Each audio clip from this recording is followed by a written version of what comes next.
ওম শান্তি। আজিৰ তাৰিখ 7 এপ্ৰিল 2024 বৰ্ষ। আজি ৰবিবাৰ। অব্যক্ত বাপদাদাৰ অব্যক্ত মুৰলী আৰু আজিৰ অব্যক্ত মুৰলীৰ ৰিভাইজ তাৰিখ হৈছে 1999 বৰ্ষৰ 1 মাৰ্চ।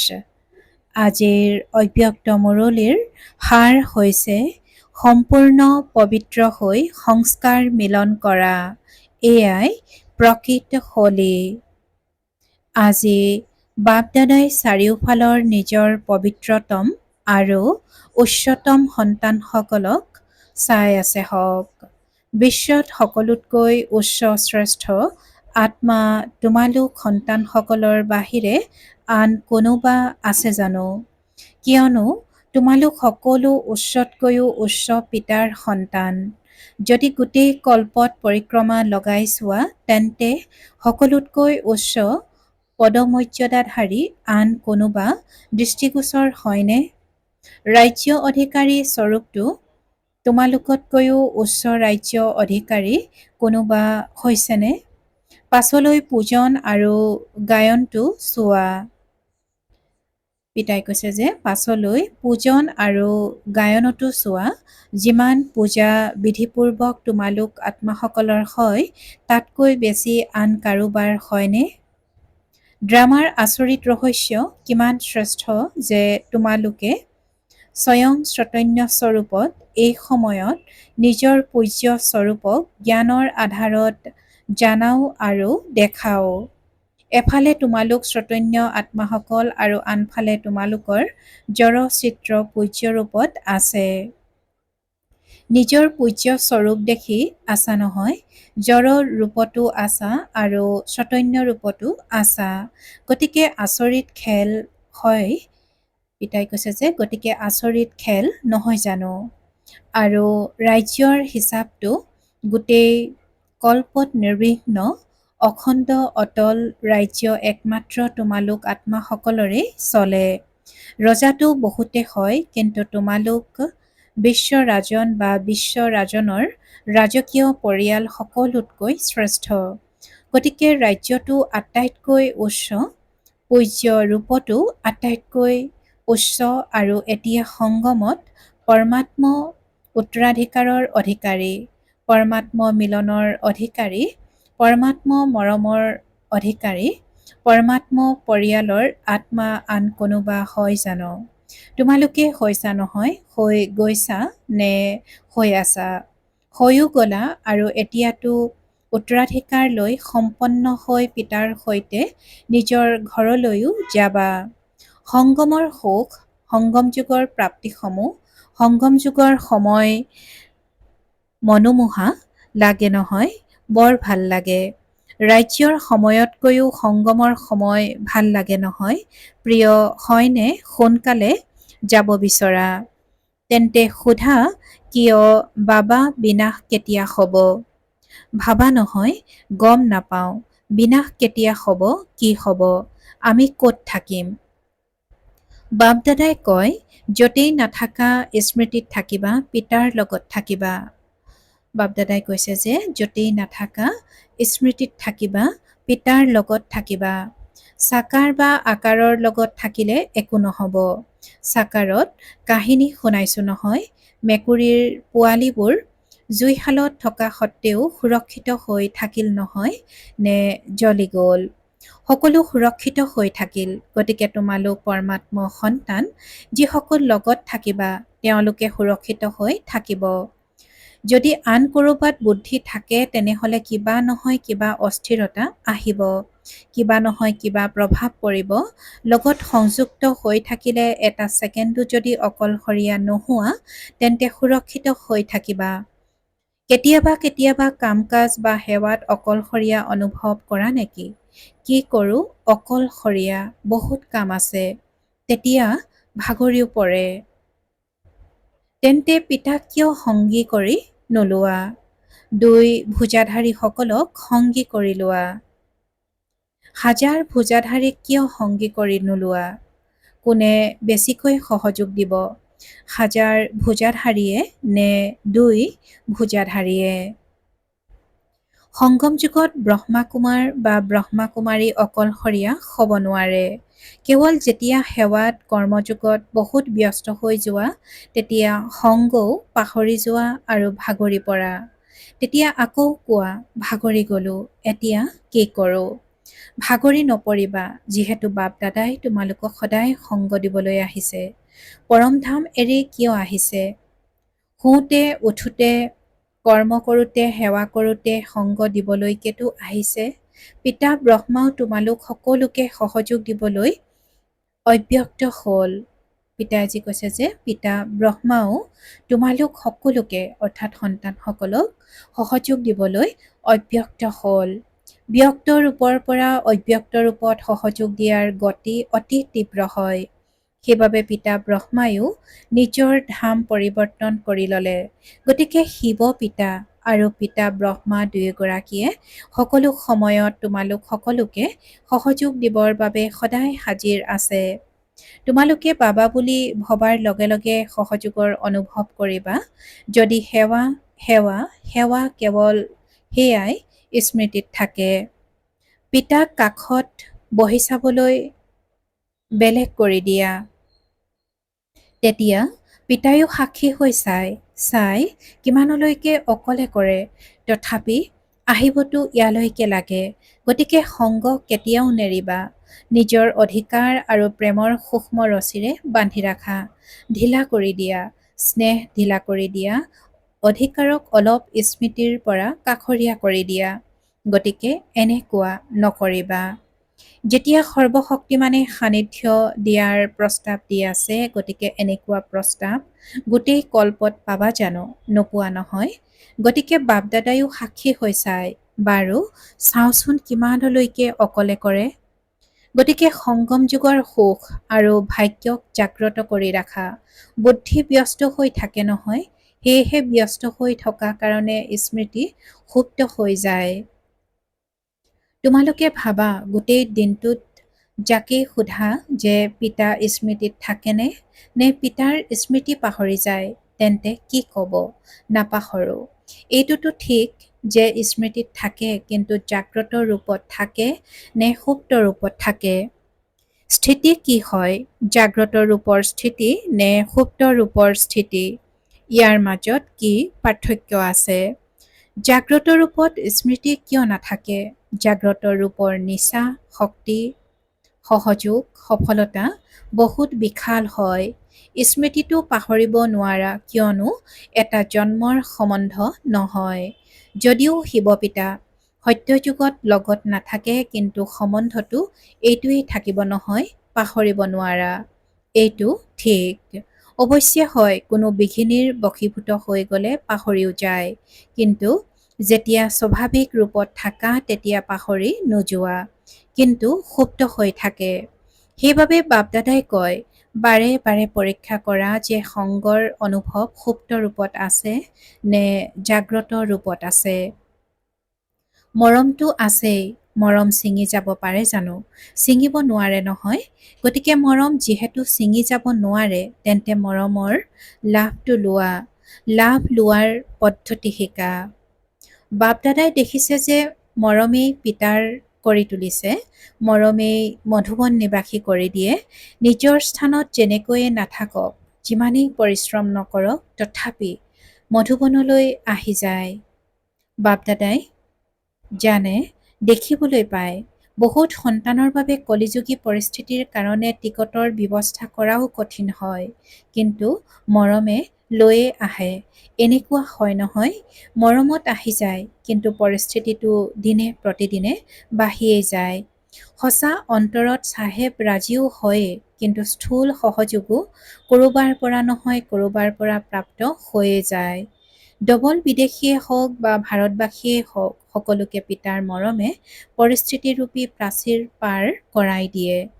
এনেকুৱা হয় নহয়, নিজৰ নিজৰ সেৱা কেন্দ্ৰত চোৱা, এনেকুৱা সন্তানো আছে যি ইয়াৰ পৰা যায়, ভাবে গম নাপাওঁ, দ্বিতীয় বছৰত আহিব পাৰিমনে নোৱাৰিম, কিন্তু তথাপিও আহিয়ে যায়। এয়াই হৈছে মৰমৰ প্ৰমাণ। বাৰু আজি হোলী উদযাপন কৰিলানে? হোলী উদযাপন কৰিলানে? বাপ দাদাইতো হোলী উদযাপন কৰা আৰু হোলী সংঘসকলক চাই আছে হওক। সকলো সন্তানৰ এটাই উপাধি হলিয়েষ্ট অৰ্থাৎ পবিত্ৰতম। দাপৰৰ পৰা যিকোনো ধৰ্মাত্মা নতুবা মহাত্মাই সকলোকে পবিত্ৰতম কৰি নুতুলে। নিজে হয় কিন্তু নিজৰ অনুগামীসকলক সংগীসকলক পবিত্ৰ কৰি নুতুলে আৰু ইয়াত পবিত্ৰতা হৈছে ব্ৰাহ্মণ জীৱনৰ মুখ্য আধাৰ। পিতাজী কৈছে যে নিজে হয় কিন্তু নিজৰ অনুগামীসকলক সংগীসকলক পবিত্ৰ কৰি নুতুলে আৰু ইয়াত পবিত্ৰতা হৈছে ব্ৰাহ্মণ জীৱনৰ মুখ্য আধাৰ। পঢ়াওনো কি? তোমালোকৰ শ্লোগানো হৈছে পবিত্ৰ হোৱা, যোগী হোৱা। শ্লোগান আছে নহয়, পবিত্ৰতাই মহানতা, পবিত্ৰতাই যোগী জীৱনৰ আধাৰ।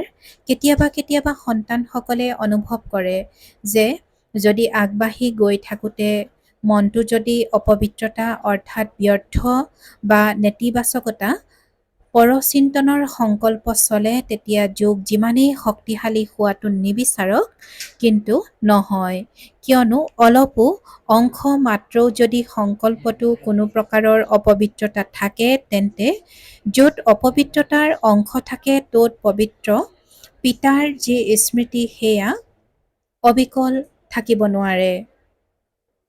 যেনেকৈ দিন আৰু ৰাতি একেলগে থাকিব নোৱাৰে, সেইবাবে বাপ দাদাই বৰ্তমান সময়ত পবিত্ৰতাৰ প্ৰতি বাৰে বাৰে মনোযোগ আকৰ্ষণ কৰাই আছে।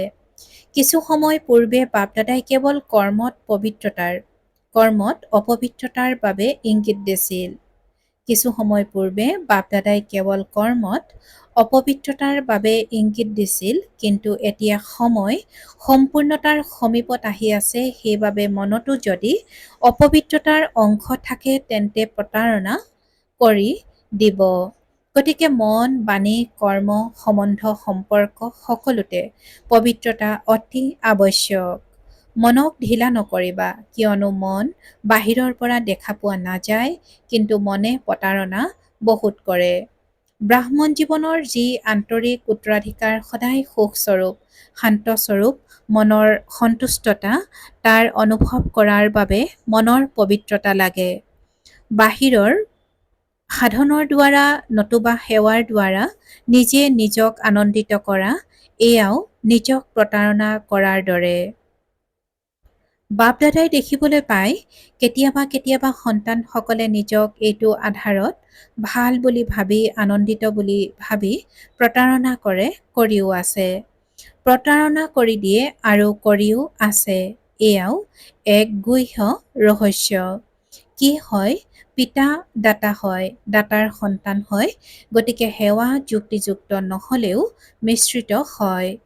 কিছু স্মৃতি আৰু কিছু বাহিৰৰ সাধন বা আনন্দৰ আধাৰত হয়, অন্তৰৰ আধাৰত নহয়।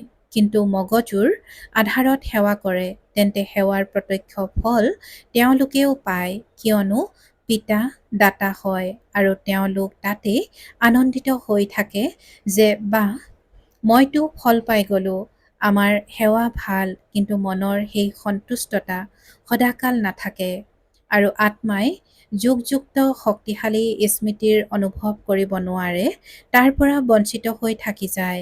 বাকী একোৱেই নাপায় এনেকুৱা নহয়, কিবা নহয় কিবা পায়, কিন্তু জমা নহয়।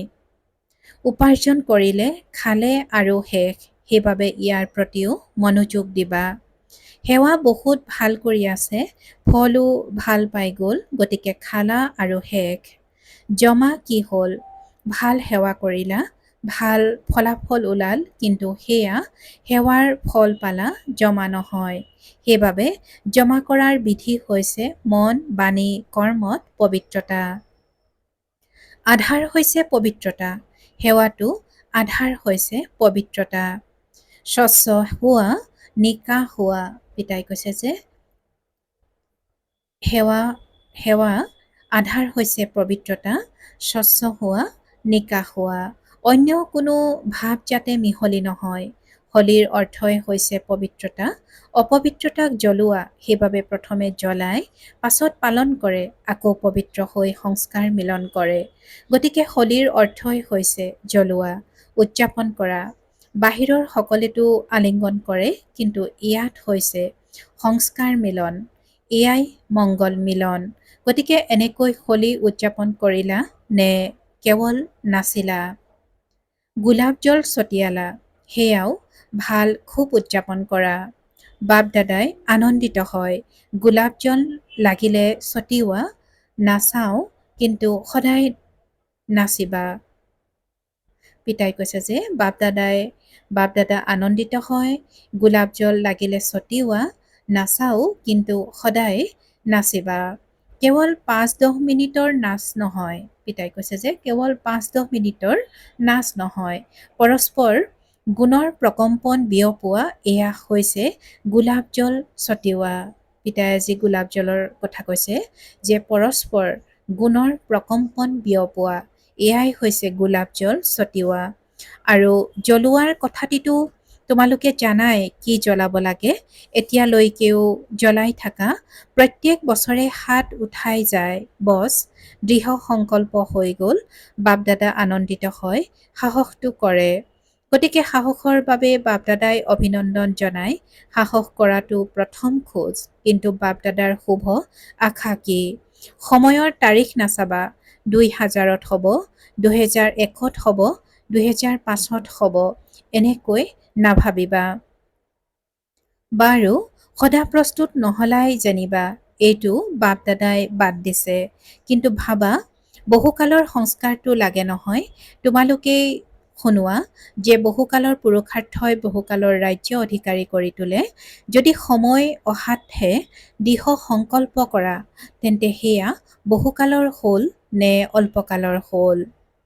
পিতাই কৈছে যে যদি সময় অহাতহে দৃঢ় সংকল্প কৰা, তেন্তে সেয়া বহুকালৰ হ'ল নে অল্পকালৰ হ'ল? ক'ত গণনা কৰা হ'ব? অল্পকালত হ'ব নহয়, তেন্তে অবিনাশী পিতাৰ পৰা উত্তৰাধিকাৰ কি ললা? অল্পকালৰ। এইটো ভাল লাগে জানো? নালাগে নহয়। গতিকে বহুকালৰ অভ্যাস লাগে। কিমান সময় আছে সেয়া নাভাবিবা। যিমানেই বহুকালৰ অভ্যাস হ'ব, সিমানেই অন্ততো প্ৰতাৰিত হ'বলগীয়া নহ'ব। বহুকালৰ অভ্যাস নাথাকিলে এতিয়াৰ বহুকালৰ সুখ, বহুকালৰ শ্ৰেষ্ঠ স্থিতিৰ অনুভৱৰ পৰাও বঞ্চিত হৈ যাবা। সেইবাবে কি কৰিব লাগে? বহুকালৰ পৰা কৰিব লাগেনে? যদি কাৰোবাৰ বুদ্ধি তাৰিখৰ অপেক্ষাত আছে, তেন্তে অপেক্ষা নকৰিবা, ব্যৱস্থা কৰিবা। বহুকালৰ ব্যৱস্থা কৰা, তাৰিখো তোমালোকে আনিব লাগে। সময়টো এতিয়াও সদা প্ৰস্তুত, কাইলৈও হ'ব পাৰে, কিন্তু সময় তোমালোকৰ বাবে ৰৈ আছে। তোমালোক সম্পন্ন হ'লে সময়ৰ পৰ্দা অৱশ্যে আঁতৰিব। তোমালোক ৰৈ আছা বাবে সময়ো ৰৈ আছে। ৰাজ্য অধিকাৰীটো তৈয়াৰ আছা নহয়? সিংহাসনো খালী কৰি ৰাখিব নালাগে নহয়। অকলে জানো বিশ্ব মহাৰজা সিংহাসনত বহিব? তাত কি শোভা থাকিব? অভিজাত পৰিয়াল লাগে, প্ৰজা লাগে, সকলো লাগে। কেৱল বিশ্ব মহাৰজা সিংহাসনত বহি যাব, চাই থাকিব মোৰ অভিজাত পৰিয়াল কলৈ গ'ল। সেইবাবে বাপ দাদাৰ এতিয়াই শুভ আশা আছে যে সকলো সন্তান, নতুনেই হওক বা পুৰণিয়েই হওক, যিয়েই নিজক ব্ৰহ্মাকুমাৰী বা ব্ৰহ্মাকুমাৰ বুলি কয়, মধুবন নিবাসীয়ে হওক বা বিদেশৰ নিবাসীয়ে হওক, নতুবা ভাৰতৰ নিবাসীয়ে হওক, প্ৰতিগৰাকী সন্তানে বহুকালৰ অভ্যাস কৰি বহুকালৰ অধিকাৰী হওক। কেতিয়াবা কেতিয়াবা নহয়। পিতাই কৈছে যে কেতিয়াবা নহয়। প্ৰচণ্ড হৈছেনে? এখন হাতৰ তালি বজোৱা। পিছৰ সকল বুদ্ধিমান মনোযোগেৰে শুনি আছে। বাপ দাদাই পিছৰ সকলক নিজৰ আগত চাই আছে। আগৰ সকলটো আগত আছেই, মেডিটেশ্যন হলত বহি মুৰলি শুনি আছে। তলৰ সকল বাপ দাদাৰ শিৰৰ মুকুট হৈ বহি আছে। তেওঁলোকেও তালি বজাই আছে। তলৰ সকলে ত্যাগৰ ভাগ্যটো পাবাই। পিতাই কৈছে যে তলৰ সকলে ত্যাগৰ ভাগ্যটো পাবাই। তোমালোকৰ সন্মুখত বহাৰ ভাগ্য আছে আৰু তেওঁলোকৰ ত্যাগৰ ভাগ্য জমা হৈ আছে। বাৰু বাপ দাদাৰ এটি আশা শুনিলা, প্ৰচণ্ড হৈছে নহয়। এতিয়া আগন্তুক বছৰত কি চাম? এনেকৈয়ে পুনৰাই হাত উঠাবা। হাত লাগিলে উঠোৱা, দুখন দুখন উঠোৱা, কিন্তু মনৰ হাতো উঠোৱা। দৃঢ় সংকল্পৰ হাত সদাকালৰ বাবে উঠোৱা। পিতাই কৈছে যে দৃঢ় সংকল্পৰ হাত সদাকালৰ বাবে উঠোৱা। বাপ দাদাই এটি এটি সন্তানৰ মস্তকত সম্পূৰ্ণ পবিত্ৰতাৰ জিলিকি থকা মণি চাব বিচাৰে।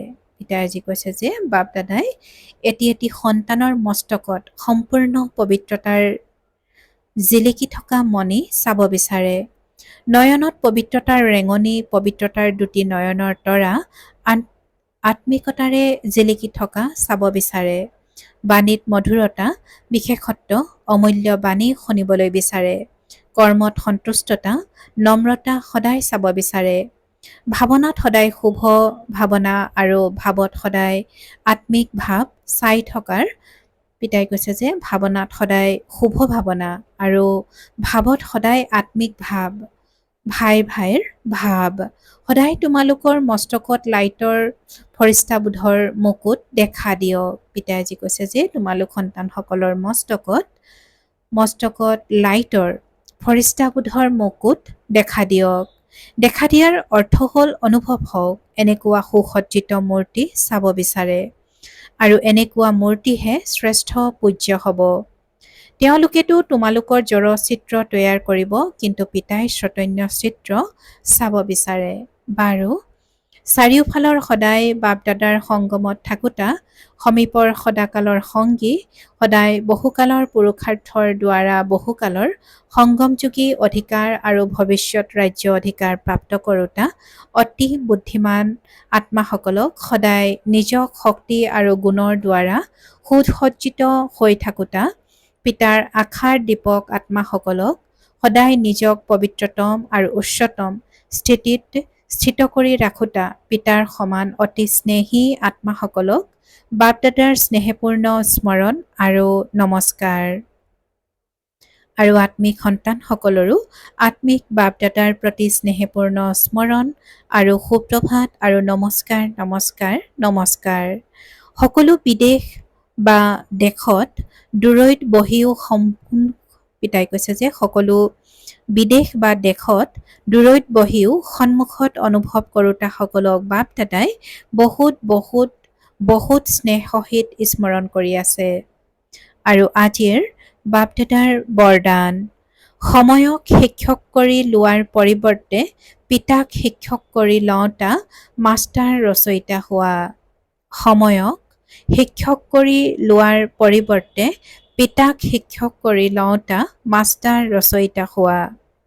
আৰু আজিৰ বৰদানৰ ব্যাখ্যা, বহুত সন্তানৰ সেৱাৰ উৎসাহ আছে, কিন্তু বৈৰাগ্য বৃত্তিৰ প্ৰতি মনোযোগ নাই। এই ক্ষেত্ৰত অসাৱধান। চলেই হয়ে হৈ যাব, সময় আহিলেই ঠিক হৈ যাব, এনেকৈ ভবা অৰ্থাৎ সময়ক শিক্ষক কৰি লোৱা। সন্তানসকলে বাবাকো সান্তনা দিয়ে, চিন্তা নকৰিব, সময়ত ঠিক হৈ যাব, কৰি ল'ম, আগবাঢ়ি যাম। কিন্তু তোমালোক হৈছা মাষ্টাৰ ৰচয়িতা, সময় তোমালোকৰ ৰচনা, ৰচনা মাষ্টাৰ ৰচয়িতাৰ শিক্ষক হ'ব। এইটো শোভা নাপায়। পিতাই কৈছে যে কিন্তু তোমালোক হৈছা মাষ্টাৰ ৰচয়িতা, সময় তোমালোকৰ ৰচনা, ৰচনা মাষ্টাৰ ৰচয়িতাৰ শিক্ষক হ'ব।